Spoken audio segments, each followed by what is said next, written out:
Hello दोस्तों, आप सबका स्वागत है the job root YouTube channel पे। आज हम जो पढ़ने वाले हैं वो क्षेत्रमिति के महत्वपूर्ण सूत्र।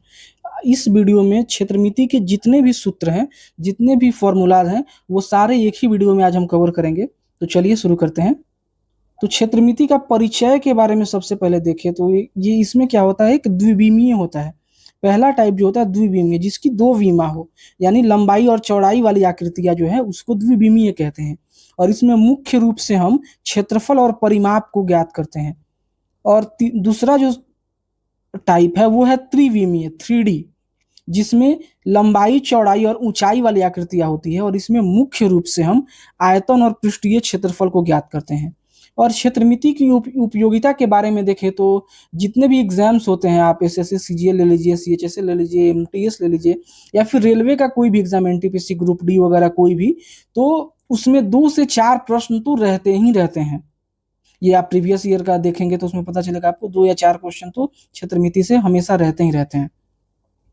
तो चलिए आगे बढ़ते हैं। तो हम त्रिभुज के बारे में जानते हैं। तो त्रिभुज के कुछ फॉर्मूला के बारे में अगर हम जानते हैं तो त्रिभुज क्या होता है। त्रिभुज का अगर सामान्य क्षेत्रफल हम निकालने का कोशिश करें तो क्या होता है, 1/2 गुना बेस को क्या कहते हैं, आधार, और ऊंचाई यानी हाइट, हाइट को कहते हैं ऊंचाई। 1/2 गुना आधार गुना ऊंचाई। आधार क्या हो गया, ये नीचे वाला, और ऊंचाई हो गया ये ऊंचाई। और एक दूसरा तरीका से, अगर जैसे ये तो नॉर्मल निकल गया, और दूसरा तरीका, एक फॉर्मूला होता है हीरोन का सूत्र। हीरोन का सूत्र, हीरोन का सूत्र से अगर हम क्षेत्रफल निकालना है तो उसमें सबसे पहले हम एस कैलकुलेट करना होता है। एस क्या होता है, एस होता है कि किसी भी त्रिभुज का जो परिमाप होता है, एक तरह से, जैसे अगर मान लीजिए ये जो बगल में जो त्रिभुज दिया हुआ है उसमें अगर हम देख ले, साइड 1 जो है, भुजा 1 है, इसका लंबाई ए है। साइड 2 का यानी भुजा 2 का लंबाई बी है, और साइड 3 का लंबाई सी है। तो इसका परिमाप क्या हो जाता है, त्रिभुज का परिमाप जो होता है वो तीनों भुजाओं का योग होता है। अगर त्रिभुज के परिमाप का हम यहाँ पे बात करें तो क्या होता है, तीनों भुजाओं का योग, तीनों भुजाओं का योग। तो एस वही होता है। एस क्या होता है, तीनों भुजाओं का योग, यानी a+b+c, a+b+c डिवाइडेड बाई 2। ये एस का फॉर्मूला होता है, a+b+c/2। अब इसी एस को यूज करके हीरोन के सूत्र से त्रिभुज का क्षेत्रफल निकालने का फॉर्मूला है √s, s माइनस ए गुना s माइनस बी गुना s माइनस सी। इससे भी आप त्रिभुज का क्षेत्रफल निकाल सकते हैं। और तीसरा, अगर समबाहु त्रिभुज अगर आपको मिल जाए, समबाहु त्रिभुज किसको कहते हैं, जिसकी तीनों भुजाएं बराबर हो, तो समबाहु त्रिभुज का फॉर्मूला जो होता है √3/4 गुना भुजा स्क्वायर, यानी √3/4 गुना भुजा स्क्वायर। अब चलिए आगे देखते हैं। अब वर्ग और आयत की तरफ देखते हैं। तो सबसे पहले वर्ग को देखते हैं। तो वर्ग का डेफिनेशन क्या होता है, वर्ग का परिभाषा क्या होता है, जिस मतलब 4 रेखाओं से घिरा हुआ क्षेत्र जिसकी भुजा जो है, सारी भुजाएं जो है वो बराबर होती है, और विकर्ण भी बराबर होता है, और एक दूसरे को 90 डिग्री पे काटता है। तो इसमें अगर हम भुजा को ए मान लेते हैं, सारे भुजाओं को ए मान लेते हैं, ए, तो वर्ग का क्षेत्रफल का फॉर्मूला होता है भुजा स्क्वायर। भुजा स्क्वायर का मतलब क्या हुआ, ए स्क्वायर। और परिमाप क्या होता है, 4 गुने भुजा। और इसका विकर्ण का फॉर्मूला होता है भुजा गुना √2। इसको हम लोग √2 गुना भुजा भी बोलते हैं। मतलब वही सेम ही चीज है दोनों। अब आयत के बारे में अगर देखें तो आयत का क्या होता है परिभाषा, की इसमें आमने सामने की भुजा बराबर होती है। और जैसे ये, अगर इसका लंबाई जो है, लंबाई और अगर एल मान लेते हैं, और चौड़ाई जो है वो बी मान लेते हैं, तो इसका क्षेत्रफल क्या होता है, लंबाई गुने चौड़ाई, लंबाई गुने चौड़ाई यानी एल गुना बी। और इसका परिमाप अगर देखते हैं, परिमिति देखते हैं, तो 2 गुना लंबाई प्लस चौड़ाई, 2 गुना लंबाई प्लस चौड़ाई। और विकर्ण अगर निकालना हो, इसका विकर्ण कैसे निकालेंगे, तो √ लंबाई स्क्वायर प्लस चौड़ाई स्क्वायर, इस तरह से हम निकाल सकते हैं। अब वृत्त और अर्धवृत्त के बारे में देखते हैं। तो वृत्त का बारे में जानते हैं। तो जो सेंटर होता है, जो केंद्र होता है, केंद्र से जो परिधि को छूता है, जो परिधि जो एक गोलाकार आकृति होता है जो उसको अगर छूता है तो उसको हम लोग त्रिज्या करते हैं और इसको आर से हम लोग डिनोट करते हैं, आर से दर्शाते हैं। अब वही है कि इसमें सेंटर से होते हुए दोनों तरफ अगर सेंटर से केंद्र से होते हुए वृत्त को दोनों तरफ आप छूते हैं तो इसको हम लोग व्यास कहते हैं।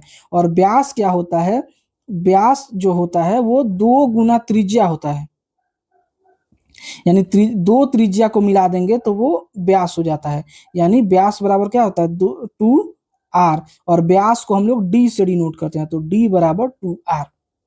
ये एक फॉर्मूला हो गया। अब वृत्त का क्षेत्रफल क्या होता है, क्षेत्रफल होता है pi r square. Pi r square में आर क्या होता है, त्रिज्या होता है, और इसकी परिधि जो होती है सरकमफ्रेंस वो 2 पाई आर होता है। और हम सभी जानते हैं कि पाई का वैल्यू क्या लेना होता है 22/7, या जब तक क्वेश्चन में नहीं कहे कि पाई का वैल्यू कुछ और लीजिए तब तक हम 22/7 ही लेते हैं। और कभी कभी जो क्वेश्चन में क्या कहता है पाई का वैल्यू 3.14 लेने के लिए। अब अर्धवृत्त के बारे में हम लोग जानते हैं। अर्धवृत्त क्या होता है, वृत्त का आधा। अर्धवृत्त आपको नाम सुनने से ही पता चल रहा होगा कि अर्धवृत्त क्या है, वृत्त का आधा कटा हुआ पार्ट। अब इसका क्षेत्रफल अगर निकालते हैं तो क्षेत्रफल क्या क्या हो जाएगा, वृत्त का क्षेत्रफल, क्योंकि अर्धवृत्त वृत्त का आधा होता है इसीलिए क्षेत्रफल क्या होगा 1/2 pi r square, pi r square का आधा, तो क्षेत्रफल आप समझिए। अब परिमाप के बारे में जानते हैं। परिमाप क्या होता है पाई आर प्लस 2r। तो ये ऐसा क्यों होता है, अगर हम देखें वृत्त का तो वृत्त का परिधि क्या होता है, समझिए इसको, वृत्त का परिधि जो होता है 2 पाई आर होता है। तो वृत्त को अगर यहाँ बगल में देखें तो वृत्त ऐसा होता है वृत्त। अब वृत्त का जो परिमाप है मतलब पूरा, अगर यहाँ से चलना शुरू किए तो ऐसे चल के फिर यहाँ आएंगे तो वो 2 पाई आर होगा। तो हम चल कितना रहे हैं, इतना आधा ही चल रहे हैं। तो आधा चल रहे हैं तो वृत्त के परिधि को 2 से डिवाइड कर देंगे, 2 से भाग कर देंगे तो हमारा ये वाला पार्ट निकल जाएगा, ये जो पार्ट है। अब इसके बाद क्या करेंगे कि लेकिन हमारे पास आप देखेंगे अर्धवृत्त में ये वाला पार्ट भी तो है, तो इसको कैसे करेंगे, तो ये क्या होता है वृत्त का व्यास होता है। और व्यास को ही हम लोग, और अभी हम यहाँ पढ़े थे कि डी व्यास के बराबर क्या होता है 2r। तो इसीलिए अर्धवृत्त का परिमाप जो होता है पाई आर प्लस 2r हो जाता है।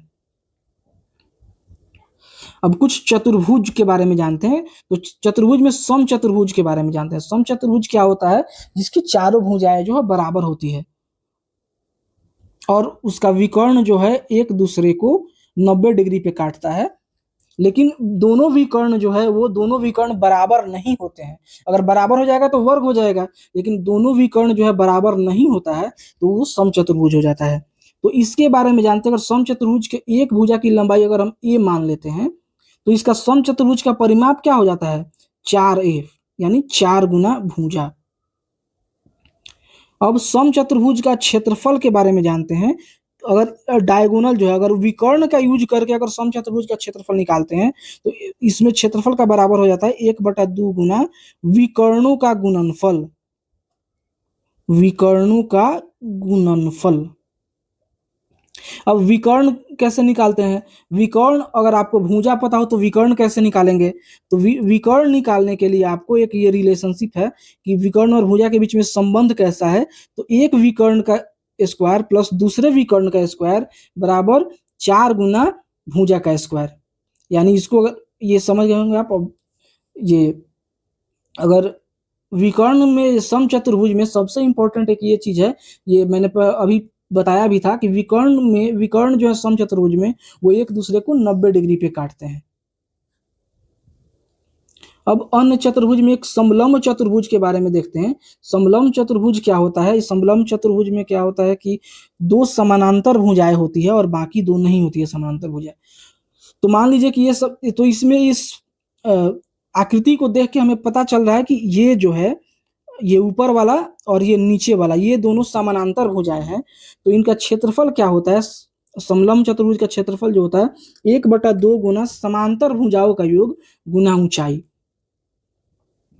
तो ए का वैल्यू 1/2 गुना ए प्लस बी है, जहाँ ए क्षेत्रफल है और ये समानांतर भुजाएं हैं और एच ऊंचाई। अब यहाँ पे एच कैसे निकाल सकते हैं, वो सारा फॉर्मूला में आपके दिए जो क्वेश्चन रहता है उसमें दिया रहता है। एच जैसे सी और ये सब आप कैलकुलेट करके एच निकाल सकते हैं। अब परिमाप का सूत्र जो समलंब चतुर्भुज का परिमाप एक्चुअली क्या होता है कि परिमाप अगर एक किसी भी आकृति के एक जगह से आप चलना शुरू करते हैं, उसके किनारे किनारे किनारे किनारे किनारे किनारे चलते चलते आप उसी पॉइंट पर पहुंच जाते हैं। तो वो जितना डिस्टेंस आप ट्रेवल करते हैं, जितना डिस्टेंस आप चलते हैं, उसी को परिमाप कहा जाता है। तो इसमें देखिए कि यहाँ से यहाँ तक की दूरी ए है, फिर यहाँ से यहाँ तक की दूरी डी है, यहाँ से यहाँ तक की दूरी बी है, और यहाँ से यहाँ तक की दूरी सी है। तो इसको परिमाप सभी भुजाओं का योग कर देंगे, A plus B plus C plus D, तो वो समलंब चतुर्भुज का परिमाप निकल जाएगा। अब 2D का जितना भी क्वेश्चन हो सकता था, 2D का जितना भी फॉर्मूला हो सकता था, वो सब हमने देख लिया। अब 3D के तरफ चलते हैं। 3D में देखते हैं। 3D में पहला है घन। तो घन जो होता है, घन क्या होता है? घन में जो लंबाई, चौड़ाई और ऊंचाई तीनों बराबर होती है। लंबाई, चौड़ाई, ऊंचाई जो है तीनों बराबर होती है। उसको ए से अगर हम दर्शाते हैं, तो ए जो है एक भुजा की लंबाई हो गई, तो उसका पार्श्व पृष्ठ क्षेत्रफल को वक्र पृष्ठ क्षेत्रफल भी कहते हैं। वक्र पृष्ठ क्षेत्रफल क्या होता है?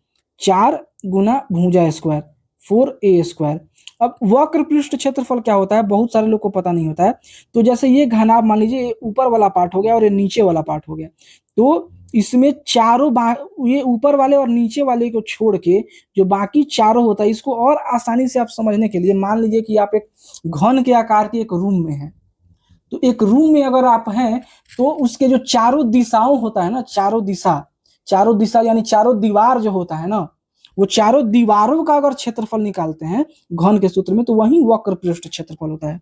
उसी को हम लोग अब इसका कुल पृष्ठ क्षेत्रफल क्या होता है? कुल पृष्ठ में वक्र पृष्ठ और ऊपर वाला पार्ट और नीचे वाला पार्ट जोड़ देंगे, तो कुल पृष्ठ क्षेत्रफल निकल जाएगा, यानी 6a स्क्वायर, 6 गुना भुजा स्क्वायर। अब इसका आयतन क्या होता है? घन का आयतन का फॉर्मूला होता है AQ, यानी भुजा Q। और इसका विकर्ण का होता है, विकर्ण का फॉर्मूला √3 गुना भुजा। ये तो हमने घन के बारे में देख लिया। अब घनाभ के बारे में जानते हैं।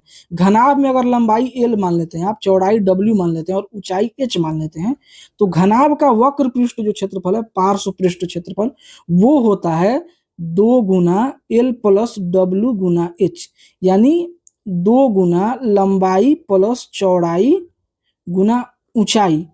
अब इसी फॉर्मूला को कभी कभी क्वेश्चन में ऐसे भी घुमा के पूछता है कि आप किसी कमरे में हैं, तो कमरे का जो अगर चारों भुजाओं का क्षेत्रफल, कमरे के चारों दीवारों का क्षेत्रफल अगर निकालना हो, तो वैसे ही हम निकालते हैं, 2 गुना लंबाई प्लस चौड़ाई गुना ऊंचाई, इस तरह से। अब इसका जो वक्र पृष्ठ क्षेत्रफल तो हमने निकाल लिया। अब इसका कुल पृष्ठ क्षेत्रफल क्या होता है? कुल पृष्ठ क्षेत्रफल होता है 2 गुना लंबाई, यानी 2 into LW plus WH plus HL, यानी 2 गुना लंबाई गुना चौड़ाई जोड़ चौड़ाई गुना ऊंचाई जोड़ ऊंचाई गुना लंबाई, ये हो जाता है कुल पृष्ठ क्षेत्रफल इसका। अब आयतन देखते हैं। आयतन क्या होता है? लंबाई गुने चौड़ाई गुने ऊंचाई, लंबाई गुने चौड़ाई गुने ऊंचाई। और विकर्ण इसका देखते हैं, तो विकर्ण होता है √ लंबाई स्क्वायर प्लस चौड़ाई स्क्वायर प्लस ऊंचाई स्क्वायर। ये हो गया घनाभ के विकर्ण का। तो अभी घन और घनाभ हम देख लिए। अभी आगे बढ़ते हैं। क्या है? बेलन। बेलन में क्या होता है कि बेलन का आपको ये फिगर जो है, आकृति दिख रहा होगा आपको, ये इसमें इसका अगर आयतन निकालते हैं हम, तो आयतन का फॉर्मूला होता है πr²h। अब इसका वक्र पृष्ठ मैंने पहले ही समझा था कि क्या होता है। ये वाला पार्ट हो गया वक्र पृष्ठ क्षेत्रफल पूरा। तो वक्र पृष्ठ क्षेत्रफल होता है 2πrh। अब इसका कुल पृष्ठ क्षेत्रफल क्या होता है? वक्र पृष्ठ क्षेत्रफल में अगर ऊपर वाला जो वृत्त है उसका क्षेत्रफल और नीचे वाला जो वृत्त है उसका क्षेत्रफल अगर हम जोड़ देते हैं, तो वो हो जाता है कुल पृष्ठ क्षेत्रफल। यानी अगर इसको अगर समझ में नहीं आ रहा हो तो मैं अभी बताता हूं। तो ये जो वक्र पृष्ठ क्या होता है, 2πrh प्लस ऊपर वाले का πr² और नीचे वाले का πr², दोनों को जोड़ेंगे तो 2πr²। यानी अब इसमें 2πr दोनों में कॉमन ले लेंगे तो h प्लस r, यही हो गया कुल पृष्ठ क्षेत्रफल। अब खोखला बेलन कैसे बनाते हैं? ऊपर यहां देखिए आप, जैसे ये एक बेलन हो गया,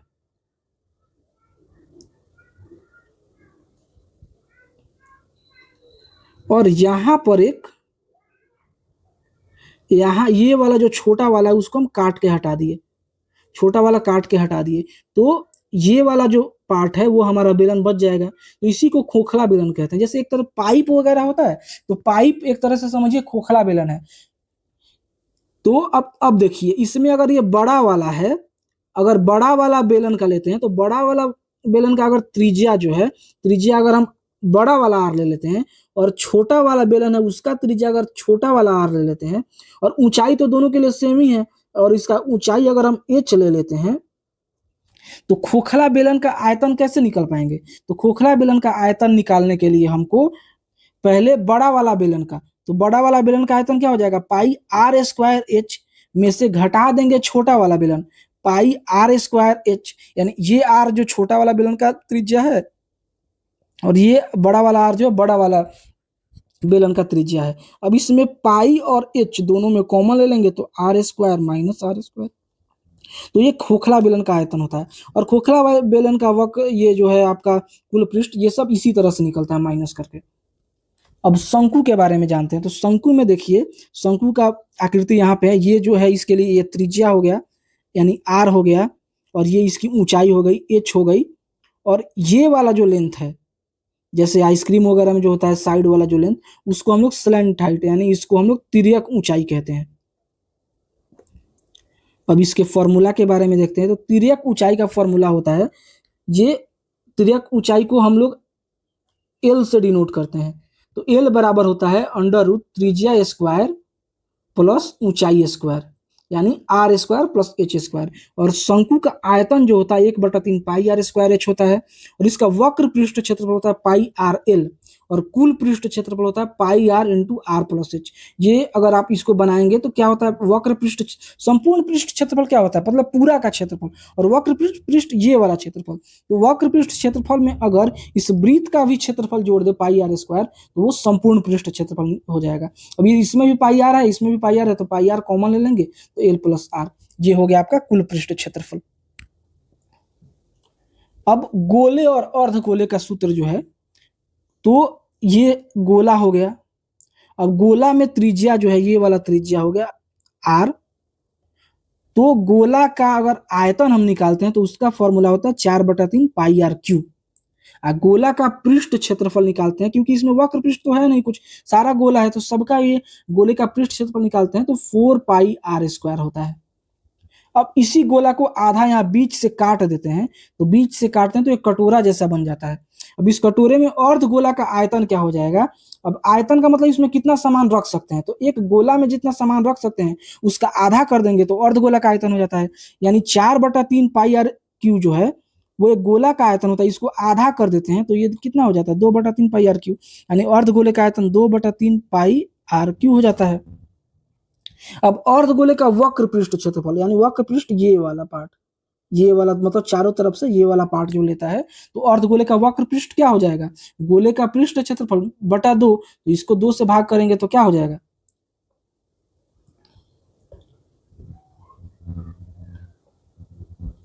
अब इसको 2 से भाग कर देंगे तो 4 पाई आर स्क्वायर को 2 से भाग कर देंगे तो 2 पाई आर स्क्वायर, यानी 2 पाई आर स्क्वायर हो जाएगा।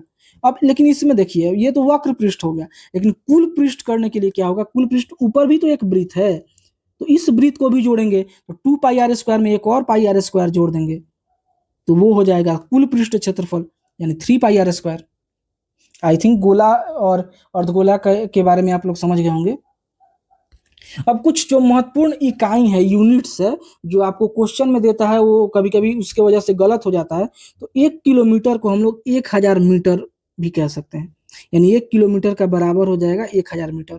और 1 हेक्टेयर जो होता है वो 10,000 वर्ग मीटर के बराबर होता है। ये क्षेत्रफल में ऐसा कैलकुलेट करते हैं। और 1 लीटर जो होता है वो 1000 सेंटीमीटर क्यूब के बराबर होता है आयतन में, और 1 मीटर जो होता है 100 सेंटीमीटर का बराबर होता है लंबाई में। और सबसे इंपॉर्टेंट बात क्षेत्रमिति में आपको ये ध्यान में रखना है कि अगर लंबाई जो है, मतलब लंबाई चौड़ाई और ऊंचाई तीनों एक ही यूनिट में होना चाहिए, एक ही यूनिट इकाई में होना चाहिए। जैसे मान लीजिए लंबाई अगर सेंटीमीटर है में है, तो चौड़ाई भी आप सेंटीमीटर में निकाल कर ही कैलकुलेट कीजिएगा, या ऊंचाई भी सेंटीमीटर में ही निकाल के, या फिर तीनों को आप मीटर में निकाल लीजिए, तीनों को आप मीटर में निकाल लीजिए, या तीनों को सेंटीमीटर में निकाल लीजिए। किसी में भी निकाल सकते हैं, सेंटीमीटर में भी चाहे मीटर में, लेकिन ये ध्यान रखना कि तीनों एक ही में हो। अगर लंबाई सेंटीमीटर में है तो चौड़ाई और ऊंचाई भी सेंटीमीटर में होना चाहिए, लंबाई अगर मीटर में हो तो चौड़ाई और ऊंचाई भी मीटर में ही होना चाहिए। इस चीज को ध्यान रखेंगे तभी वो, नहीं तो कभी कभी लंबाई सेंटीमीटर में हो जाता है, चौड़ाई मीटर में हो जाता है, तो आंसर नहीं आ पाता है, आंसर गलत आ जाता है। तो तैयारी के लिए इसमें कुछ टिप्स दिया गया है कि आप सूत्र को अगर याद नहीं हो पा रहा है आप, तो उसको चार्ट बनाकर अपने जैसे रूम में जहाँ पढ़ते हैं वहाँ लगा सकते हैं, और अब प्रीवियस ईयर आप सॉल्व कीजिए। बाकी तो ये 10 प्रश्नों का अभ्यास डेली कीजिए, और बाकी तो ये वाला मैंने बता दिया, ये कहाँ यूनिट का विशेष ध्यान रखना है आपको, सेंटीमीटर मीटर लीटर वाला। तो आप सबका धन्यवाद, द जॉब रूट चैनल देखने के लिए धन्यवाद। अगर ये वीडियो आपके लिए हेल्पफुल हो तो आप हमारे चैनल को लाइक शेयर सब्सक्राइब कीजिए, और बाकी धन्यवाद, थैंक यू।